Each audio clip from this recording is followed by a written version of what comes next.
Hello friends,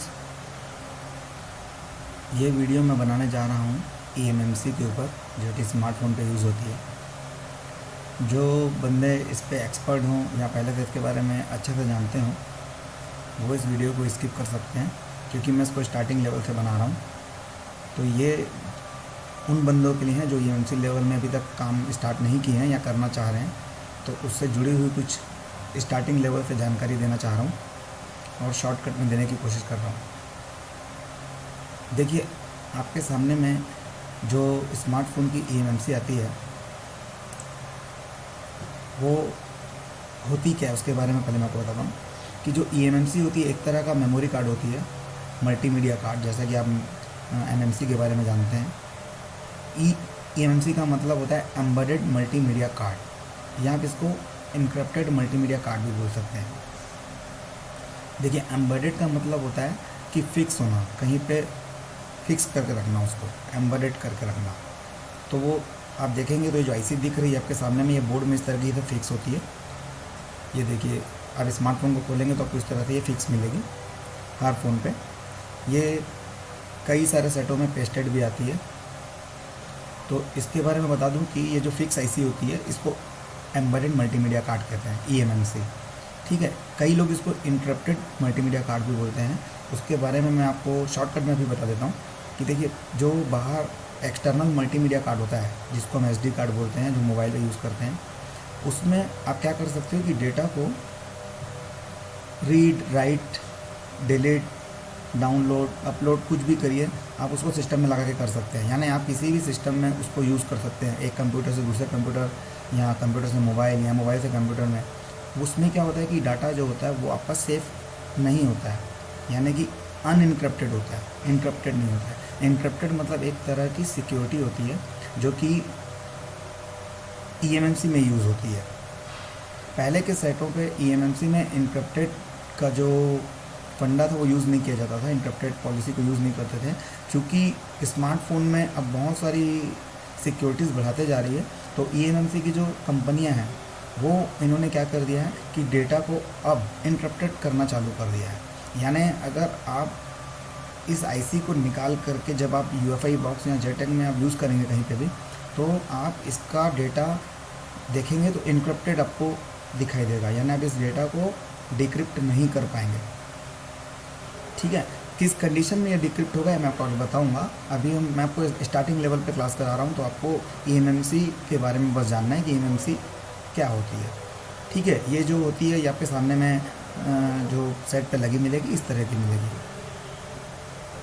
आगे चलते हैं। जो eMMC होती है उसके कुछ प्रकार होते हैं, टाइप्स होते हैं। जैसे आप देख रहे हैं कि एक डिज़ाइन बनी हुई है जिसमें 186 लिखा हुआ है।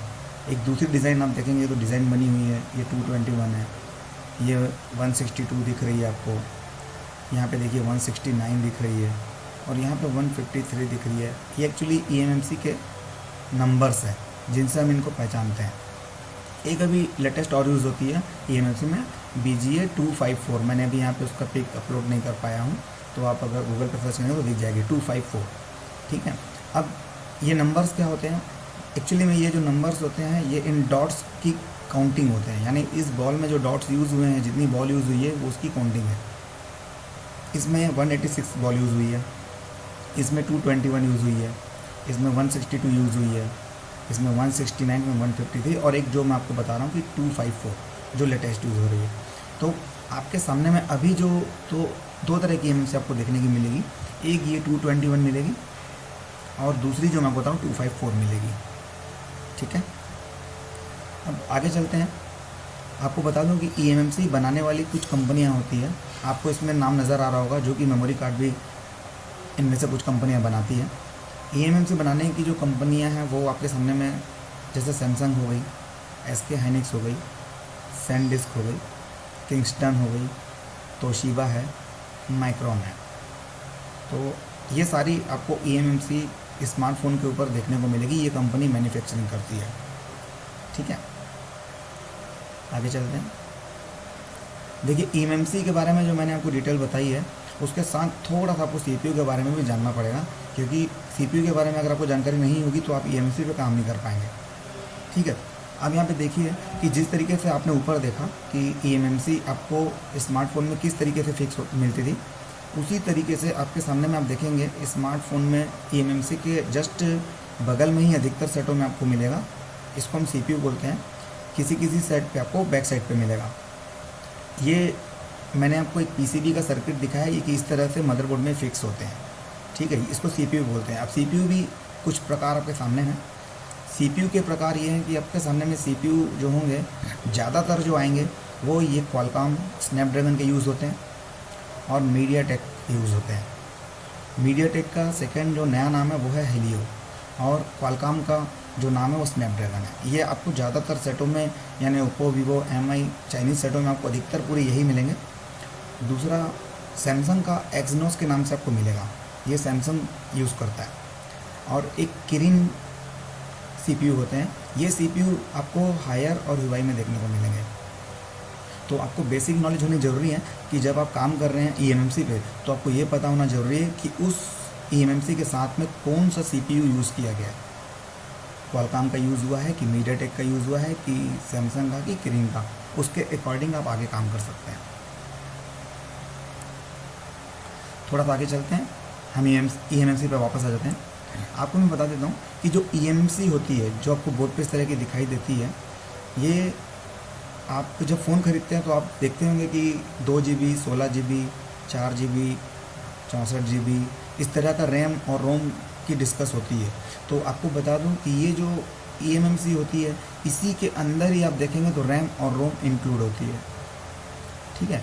रैम आप देखेंगे तो 2 GB, 4 GB, 6 GB अपने हिसाब से इसमें कंपनी एम्बेडेड करती है, वो लगाती है, अलग अलग eMMC होती है। और 16 GB, 32 GB, 64 GB, 128 GB, 256 GB तक अब आ गए हैं। तो आपको ये पता होना चाहिए कि अभी की जो eMMC यूज़ हो रही है उसमें रैम और रोम इंक्लूड है,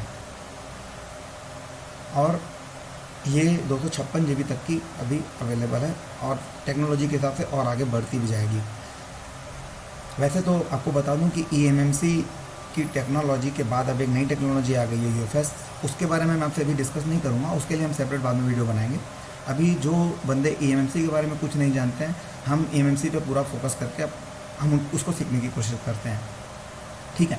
तो आप ये ध्यान रखेंगे कि सैमसंग की जो सैमसंग की या कोई भी eMMC हो, उस eMMC में आपको रैम और रोम इंक्लूड मिलता है। यानी आप जो फ़ोन पे ख़रीदते हैं फ़ोन को ना, कि 4 GB रैम और 64 GB का रोम, वो यही चीज़ होती है। सारे डेटा और यूज़र डाटा, ऑपरेटिंग सिस्टम सब इसी के अंदर ही होते हैं। देखिए, मैंने आपको eMMC के बारे में बताया और CPU के बारे में बताया। अब आपको ये बता देना चाहता हूँ कि अभी जो मैंने आपसे डिस्कस किया कि इनक्रप्टेड लाइन का मैंने आपसे डिस्कस किया कि ये हाई सिक्योरिटी के हिसाब से इनक्रप्टेड प्रोटेक्ट रखती है डेटा को, यूज़र डेटा को eMMC में। अब आप देखिए कि CPU और eMMC इन दोनों का कॉम्बिनेशन होना बहुत ज़रूरी है। जब आप नया फ़ोन ख़रीदते हैं तो उस फ़ोन पे आपको जो भी CPU मिलेगा, जैसे यहाँ पर मैं आपको दिखाने की कोशिश कर रहा हूँ कि क्वालकॉम स्नैपड्रैगन का CPU यूज़ हुआ है, ठीक है। उसके सामने मान लीजिए सैमसंग की eMMC यूज़ हुई है। तो जब ये प्रोग्रामिंग की जाती है कंपनी के द्वारा CPU और eMMC की, तो उस समय में इन दोनों को हाई सिक्योर बेस पे सेट किया जाता है, हाई सिक्योर करके। हाई सिक्योर का मतलब ये होता है कि जैसे आप अपने घर को लॉक करके चाबी लेके जाते हैं जो आप ही से खुल सकती है, सेम उसी तरीके से मैं आपको बता दूं कि ये CPU जो होता है ये मेन होस्ट होता है और ये उसके लिए स्लेव का काम करता है। तो दोनों का जो कम्युनिकेशन होता है वो दोनों के मैचिंग से होता है। इन दोनों के पास एक बूट लोडर की होती है, इसको हम इनक्रप्शन की बोल सकते हैं। ये दोनों बूट लोडर की है। आप देखेंगे कि जब भी हम सॉफ्टवेयर के लिए फ़ोन यूज़ करेंगे या जब भी आप फ़ोन को ऑन करते हैं, उस समय में CPU की तरफ से एक डेटा जाता है eMMC के पास, ठीक है। जैसे ही डेटा इसके पास पहुंचेगा, ये यहाँ पे वेरीफाई करेगा, यहाँ से एक बूट लोडर की जनरेट होती है जो दोनों आपस में कम्युनिकेशन करती है CPU और eMMC के बीच। मैं एक शॉर्टकट में एक नाम लेना चाहूँगा जिसको हम RPMB बोलते हैं। इसके बारे में मैं अभी डिस्कस नहीं करूँगा, लेकिन आपको बता देता हूँ कि हम फ़ोन को जितनी बार भी चालू बंद करते हैं, यहाँ हम किसी प्रोग्राम को ऑन या ऑफ़ करते हैं, ये बूट लोडर की वहाँ पे काउंट होती है जिसको हम RPMB की बोलते हैं, ठीक है। तो आपको ये पता होना ज़रूरी है कि हम किसी भी सेट की eMMC निकाल करके चेंज नहीं कर सकते हैं फ़िलहाल। कि चेंज करने की जो प्रोसेस होगी मैं आपको आगे बताऊँगा। कुछ कुछ सेटों में भी पॉसिबिलिटी आ गई है। तो अभी की कंडीशन में अगर आप किसी सेट की eMMC चाहें कि मैं दूसरे सेट में लगा दूं डायरेक्ट और आपका फ़ोन ऑन हो जाए, तो नहीं होगा। क्यों नहीं होगा? क्योंकि आप अगर किसी दूसरे बोर्ड पे उसको डालेंगे तो CPU भी उसका ही आपको यूज़ करना पड़ेगा। अगर आपने CPU चेंज किया तो इन दोनों का जो बूट लोडर की है वो मैच नहीं होगा और आपका जो सेट होगा वो ओप्पो, वीवो, MI या किसी भी जगह पर अटका हुआ हो सकता है। तो इस टॉपिक पे मैंने जो आपसे बात की वो eMMC की पहचान बताने के हिसाब से आपसे बात की। इस टॉपिक में आप ये समझ गए होंगे कि eMMC क्या होती है, उसको कौन कौन सी कंपनियाँ उसको मैन्युफैक्चर करती हैं और रैम और रोम इसके अंदर इंक्लूड होता है। प्लस CPU के साथ इसका की साइन मैचिंग होना ज़रूरी है, तभी हम इस पे सॉफ्टवेयर की प्रोसेस आगे कर सकते हैं। मुझे उम्मीद है कि इस वीडियो में आपको आपका eMMC और CPU में जो डाउट होगा वो क्लियर हो गया होगा। तो फ़िलहाल वीडियो लंबा हो रहा है, मैं इसको यहीं पे अभी स्टॉप करता हूँ और आपको बहुत ही जल्दी इसके आगे का वीडियो दूंगा। जब तक अगर आपको ये वीडियो पसंद आता है और इसमें थोड़ा भी अगर आपका नॉलेज गेन हुआ हो तो आप मुझे कमेंट्स करके ज़रूर बताएं।